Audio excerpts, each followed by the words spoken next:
Well, welcome to the Canes Corner podcast. Hi, everyone. I am Adam Gold, and yeah, I'm back. Happy New Year. Good 2024 to you. Hope your 2023 ended well on a high note. For those people who remember, was it Madeline Kahn in Blazing Saddles? Let's close on a high note. Anyway, I can't do a high note. Very much an alto. Anyway, great win for the Hurricanes tonight, 6-1 in New York against the Rangers. Great win. I wouldn't call it a great performance. I would call it a good performance. I would call it a great third period. And I think the head coach is still about process. You know, obviously you got to get points. So he's happy about that. But if you heard him after the game, he didn't sound necessarily thrilled with the way they went about it. But this has become very much a special teams game and one that you rely on not only your special teams, but your goaltender. And that's what Carolina did tonight again. And now in a 4-game winning streak, only the second, it's only the second time they've won at least 3 games in a row this year, but the first 4-game winning streak of the season, 3 of these 4 wins have been all about the goaltender and special teams. All of it. It's just a remarkable run for Carolina's power play. You think about what the Canes have done with the man advantage, which going into tonight was up to 5th in the league, and it didn't hurt itself going 2 for 4, no matter how bad the last 2 power plays might have looked. But in the last 5 games, they're 10 out of 21. Last 5 games, 10 out of 21. So obviously they're creating more opportunities for themselves on the power play. Maybe all that lobbying has finally paid off. I don't know. But in their last 11 games, they have 7 multi-power play goal outputs. In their last 11 games, 7 times they have scored at least twice on the power play. What a run. What do we Hurricanes fans, how do we handle this? We're not used to having a lethal power play. We're used to joking about Carolina's lethal power play. But it looks pretty doggone lethal right now, doesn't it? Especially when Sebastian Aho is winning offensive zone faceoffs, right? Especially when he's doing that. There's a lot of good that comes out of it when you win an offensive zone draw on the power play. They score, on the second one is really right off the faceoff. It wasn't a set play necessarily because Aho set up and surveyed a little bit, but he found Svechnikov who kind of drifted back away from the goal just a little bit to create the lane. And that one-timer, Shesterkin had no chance. And then Jack Drury really got the ball rolling with the first power play goal of the game. Came less than 2 minutes in, his 6th goal of the season. And I think Drury's offensive production has been one of the truly great parts of what Carolina is trying to build here. And I think that there's been a little bit of pressure applied to Jesperi Kotkaniemi that I'm not sure he's handled all that well. Because in my opinion, Jack Drury has outplayed him pretty severely over the last 3-4 weeks. Although I thought there was an interesting little subtle adjustment made by Rod Brindamore today because Kotkaniemi doesn't generally kill penalties, but he was out there on the penalty kill, and I wonder if Rod is looking at Kotkaniemi and says, we need him to get going. So maybe if we throw him out there on some penalty kill time, even against the Rangers, maybe it'll get him going. So we sent him out there late in the Rangers power play, and he made a couple of nice plays, and they helped kill it off. So we'll see if that'll get Kotkaniemi going, but he has been kind of dormant offensively, and Jack Drury continues to play well. It was cool to see Brendan Lemieux draw back in the lineup with Jesper Fast out, and Lemieux now has 3 points on the year. Every single one of Lemieux's points has come against one of his former teams. He had a goal against the Kings, a goal against the Flyers, an assist, a gorgeous assist against the Rangers tonight. Backhand, saucy pass over to Michael Bunting, who went forehand, backhand to beat Shesterkin for the 6th goal of the night.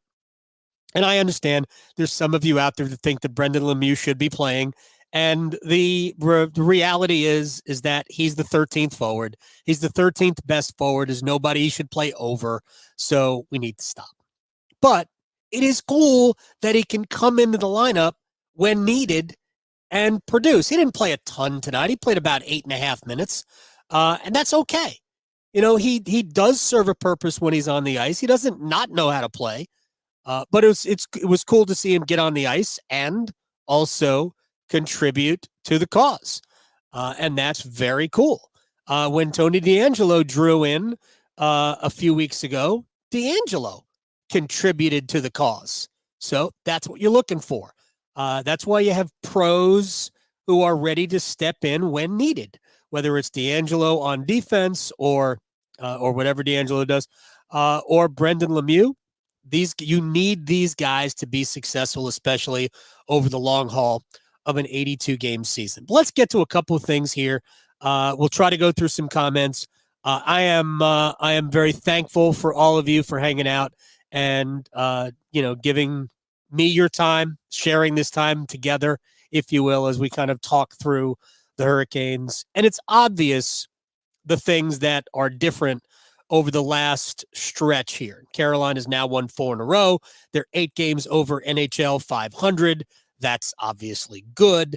They are now 5 points behind the Rangers. They are firmly in second place in the Metropolitan Division. At the very least, you want to get a home playoff series to start because you never know what's going to happen.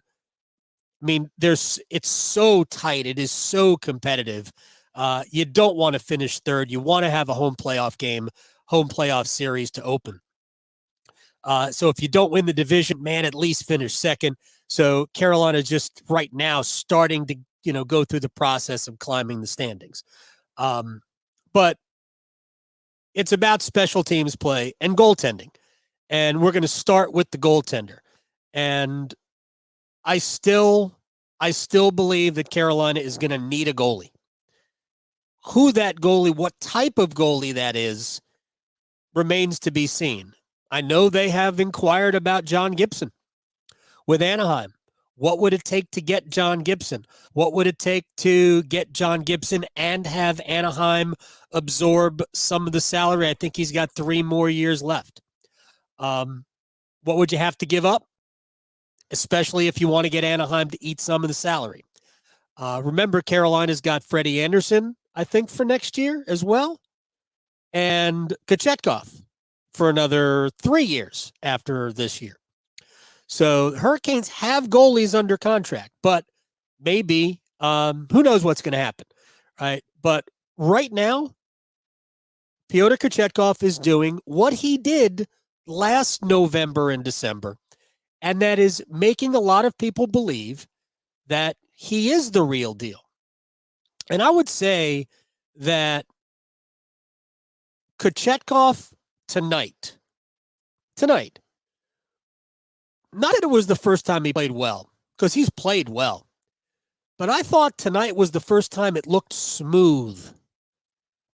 I thought he was very much a player in control of his game, and he delivered one of the better goalie checks that we have seen all year in the NHL. I'm sorry, Kochetkov entertains me, and I thought he was entertaining tonight. So if you're going to give the puck away, and it's Mika Zibanejad who's trying to get past you, squash him against the wall. And that's what he did. And he broke up the play with a very good check. It is fantastic. I guess he's credited with a hit. I don't know.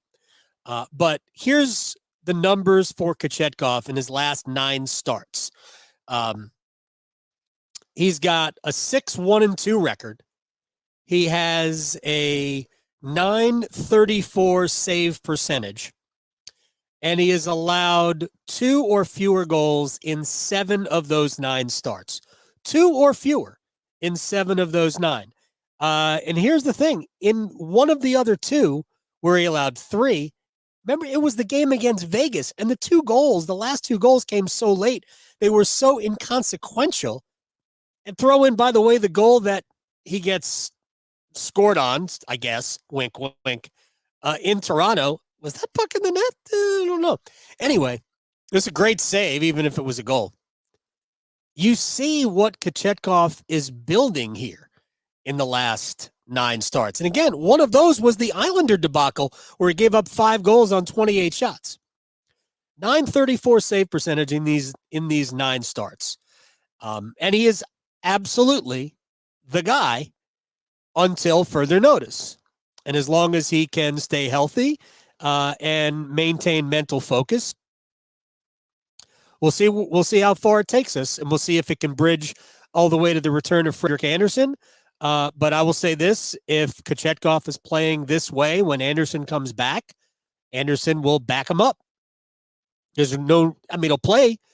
Maybe they'll split the time, but I just don't see how you don't ride with Kochetkov if, in fact, this is the Kochetkov you're getting. Freddie will be ready. Freddie will be ready to go, and you've got Antti Raanta as well in the wings. All right, so the goaltending has been great. The save that he made on Vincent Trocheck early in the second period at that point, it was still a 2-0 game, was, I thought, the save of the night for Kochetkov because it could have very easily been a goal, probably should have been a goal. Brett Pesce giveaway in the middle of the defensive zone, which was inexplicable to me.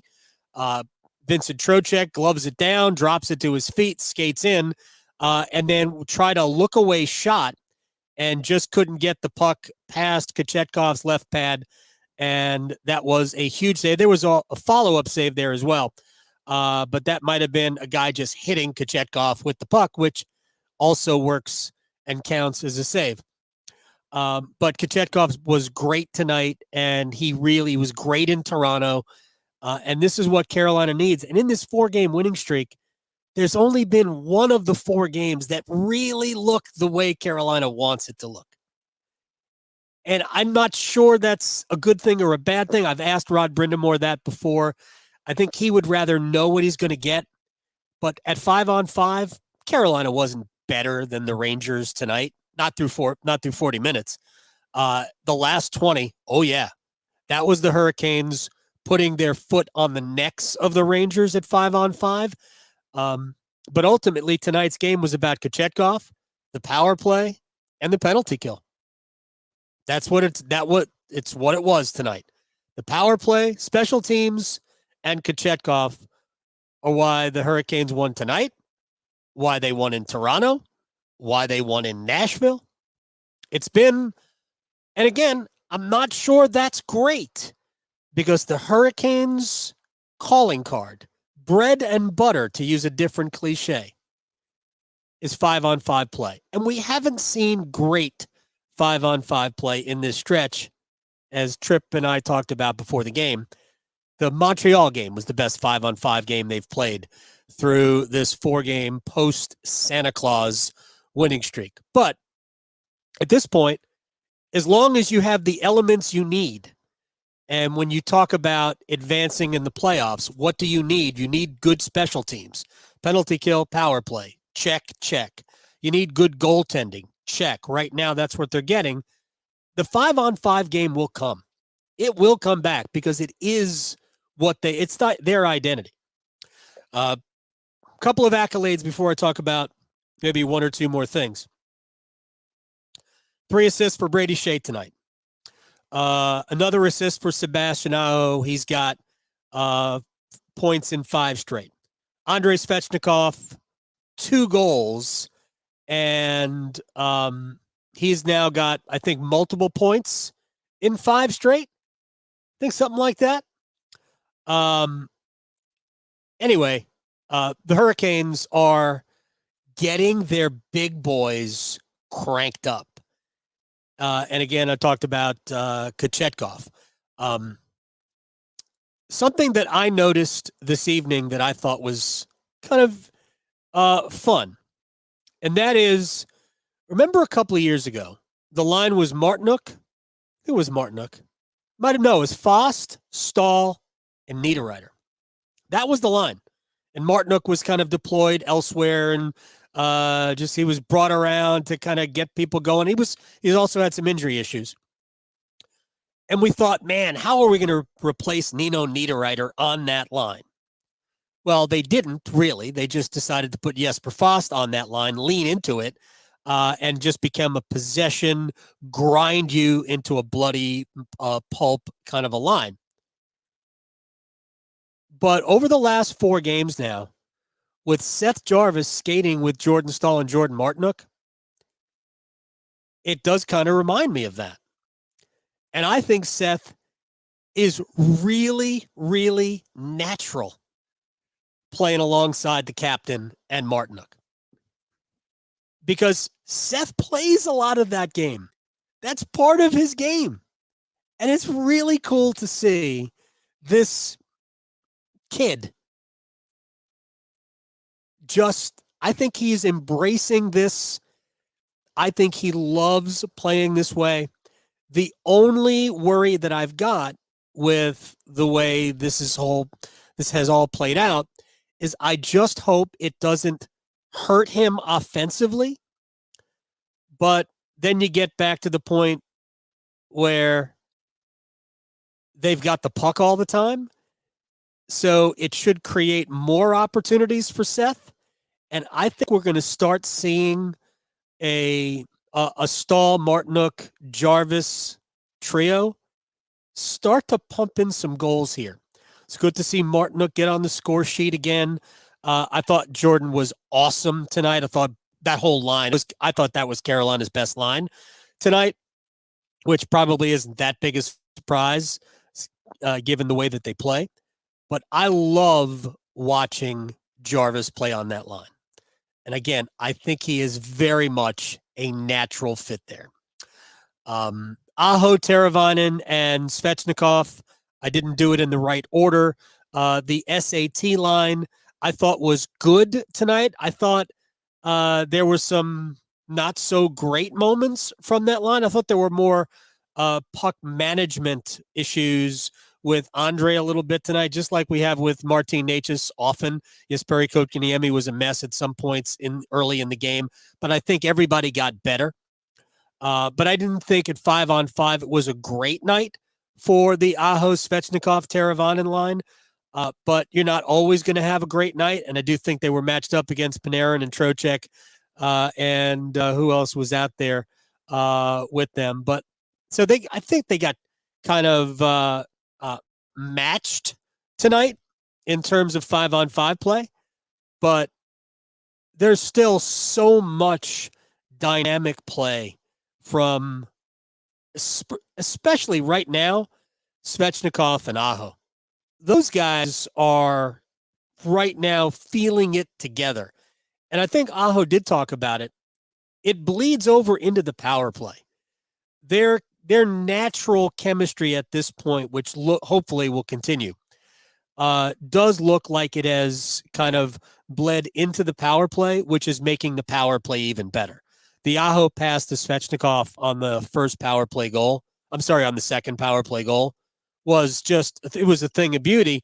And what I liked most about it is it looked like Andrei maybe drifted back a little bit just to create the lane, because it looked like the Rangers had closed off that diagonal pass, but I think Andrei just kind of backed up and opened up a little bit more, and there was a ton of room for Andrei to rip it one time past Shesterkin to make it 2-0. And what a backbreaking goal that is for the Rangers to allow, because after the Hurricanes' power play goal, it made it 1-0 early on, the Jack Drury goal. And boy, he has been dynamite. After that, I thought the Rangers carried the play for the better part of the period. Got a power play of their own, didn't do much with it, or anything with it, really. Got one shot, but I don't think really was all that dangerous. But I thought they were the better team the rest of the first period.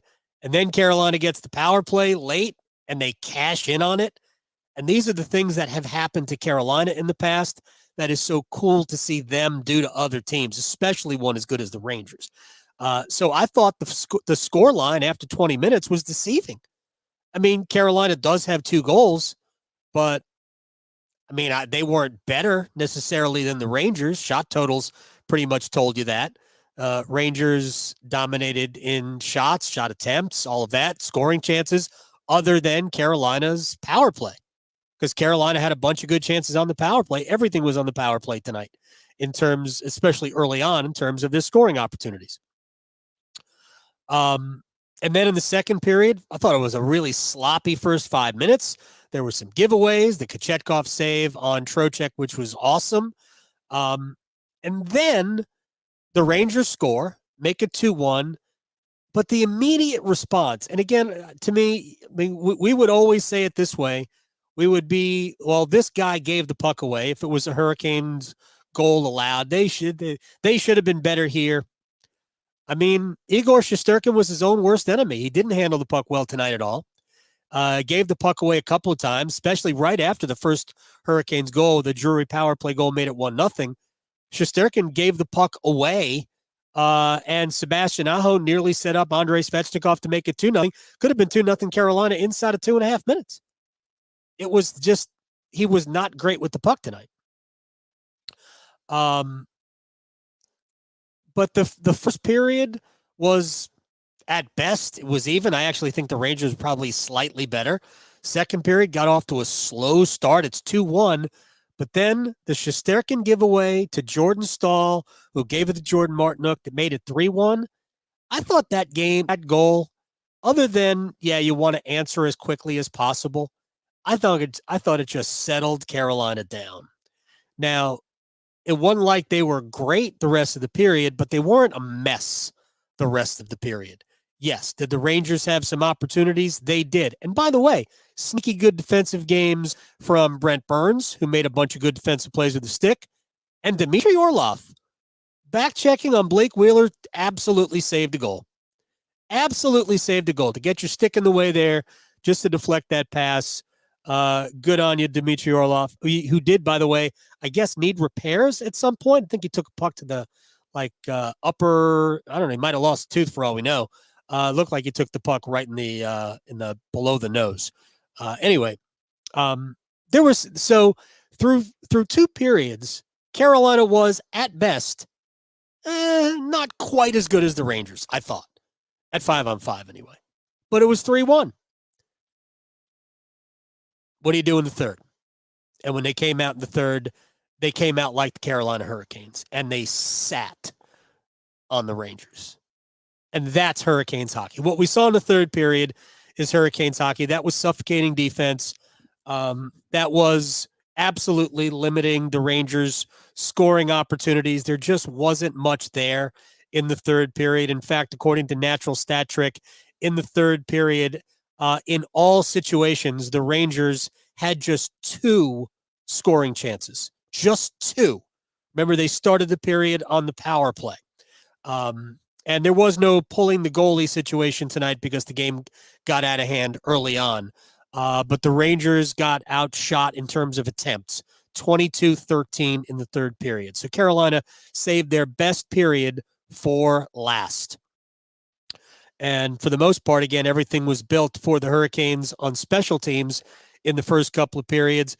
But again, that Martinook goal, and then right after you kill the penalty, to have Jalen Chatfield score through traffic in front, set by Martinook, and then Svechnikov steal the puck and bring that in and make it 5-1 right away. I mean, we basically played 3 minutes of the third period, and the game is over.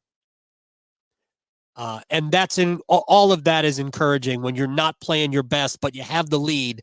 It would be easy to try to be protective, but Carolina went out and attacked the third period like you're supposed to do, like great teams do. So I wonder if we are not seeing the bones now kind of reveal itself of the team we thought we were going to see at the beginning of the season. Now, none of it will matter if you don't keep doing it. Again, I wish we had seen better 5-on-5 play in this 4-game run, because we really haven't, other than the game against Montreal. But until that does return, just let the power play and the penalty kill and the goaltending keep cooking. Now, what we're going to see, Canes will be in Washington on Friday. That'll be Kochetkov. Saturday, they'll be home. And off the top of my head, I forgot who they play, but I'll get it in a second. And my guess is that'll be Antti Ranta's game I guess you could use Kochetkov. It's in Washington on Friday, home against St. Louis. And my guess that will be an Antti Ranta experience. And then, although you could use Kochetkov in back-to-back, wouldn't be the worst thing that ever happened because you get 4 days off. The Hurricanes will play Friday, Saturday, and then not again until Thursday the following week. I guess they're just giving the Rangers time to catch up in the standings in terms of total games played. But, this has been a good run. Been a very good run, and I think you'll probably see Ronta play against St. Louis on Saturday night at PNC Arena. But there's so many cool things going on. I mentioned I wrote this down. I don't think I used it in the broadcast. The impact that Jalen Chatfield has had on Dmitry Orlov. Orlov was a -7 player. -7. I'm sorry, is -7. He was a -11 until now 20, I think it's 21 games now that Chatfield has started opposite Orlov on the third defensive pairing. And Orlov is a -7 now. So without Chatfield, he was a -11. With Chatfield, he's a +4. Very rudimentary, hard to tell anything in really a small sample size. But just using a stat as basic as plus-minus, Chatfield has had a very positive impact on Dmitry Orlov. Now, remember our conversation pre-Santa Claus. He's still not worth $7.75 million. So there is that to think about. But without getting too crazy and wrapped up in the dollars involved, if I told you that Dmitry Orlov was simply going to be your left-sided third-pair defenseman all season long, and you didn't know how much he made, you go, oh, yeah, we'll take that. We'll take that. Orlov's got value being on the ice, playing 15, 16 minutes a night. We still need to see a little bit more offense from Orlov, but I thought he was good tonight defensively. So a lot of good things that we saw tonight. And again, the first 4-game winning streak all season long. Now, can you repeat it? Take a couple of days off. I think they're going to come back to Raleigh. Today's Tuesday, and then practice. They might not even practice tomorrow. They may just practice on Thursday and then fly out after that. Probably won't even skate on Friday in Washington. But I think you'll see Pyotr Kochetkov and the Hurricanes, I think, probably feel like they owe the Capitals one. Capitals did win tonight in Pittsburgh 4-3. But looks like to me that Carolina's probably weathered their storm a little bit. Not quite playing the way they want to play, the way Rod Brindamore wants them to play, but it does look like they've kind of weathered it. And I think they've come out on the other side. I think they have a confident goaltender right now who's playing very well, who deserves to be a confident goaltender. And he's also, at the same time, super fun. Super, super fun. And with that said, let me just kind of go through a couple of things here. Doug points out Freddie was supposed to soon start skating. It was reported in mid-December. What Doug is referring to is my conversation with Don Waddell, who told me that Freddie would start skating within a week to 10 days. And yeah, I don't know if it started or not. He's not practicing, but I'll find out if he's on the ice. But I always said the earliest that Anderson would return would have been early February, but it's probably going to be closer to March. This was always supposed to be a long-term issue. Yeah, a lot of talk, obviously, about Pyotr Kochetkov. Do you think, Adam, this is from Long Transaction. All right. Do you think the Canes will trade Bunting, or is that just speculation? I heard Elliot Friedman talk about it in 32 Thoughts, the podcast, that the Hurricanes had I don't know that they were shopping bunting, because I don't think they were shopping bunting. I think teams have been inquiring about bunting, and I think the team that Elliot Friedman specifically mentioned today, or at least on the latest podcast, and I will say that he did so without actually naming them, was Pittsburgh. Would Pittsburgh be interested in Michael Bunting? I don't think Carolina is interested in giving up Michael Bunting unless they were to get something that they absolutely had to have. And I don't know what the Penguins have that the Hurricanes absolutely want to have. I just don't. So I don't think it would be there. Now, this again for me is just a pipe dream. And I was looking at the fourth period today, and I love those guys, Dave, and I mean they just do such a great job. But they had Elias Lindholm as the number one target on the trade tracker, and I believe the first team listed under teams that are interested, the Carolina Hurricanes. In my veins. In my veins. I think that Elias Lindholm is the missing piece. I do. I think that if you went into the last 3 months of the season, Aho, Lindholm, Stahl, Drury, down the middle.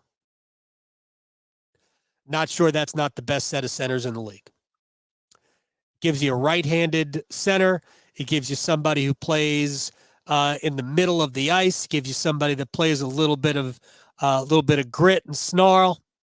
Gosh, and I believe you could re-sign Lindholm to a 5-6 year deal. He's certainly not an older player. He was drafted 10 years ago when he was 18. I mean, you can get a good 6 years out of Elias Lindholm. Is he super fast? No. I think he is dynamite, and you put him in the right situation with this head coach. Yeah. Not sure the front office really digs him, though. But depending on what you have to give up, I'd do it in a minute. I do. I believe Elias Lindholm is the missing piece for this team. But we'll see what happens over time. I still think they need to get a goaltender. But right now, given pretty good health, I like the way the roster shapes up, and I love the way Seth Jarvis is playing with the captain and Jordan Martinook. All right, we're gonna jump out of here. One more thing. Aho and Teravainen. Aho, Teravainen, Svechnikov. I think I mentioned it at the very beginning. I don't think it was great tonight, but I don't think it matters that it has to be great every night. If they're getting on the score sheet in some way, shape, or form, and Aho and Svechnikov have now done this in 5 straight, let it cook, man. Let it go. If it doesn't work, it'll tell you. But man, having those guys together, Svechnikov and Aho together, playing well, it's a beautiful thing, isn't it? Not quite as attractive as watching Pyotr Kochetkov pin Mika Zibanejad behind the net against the wall.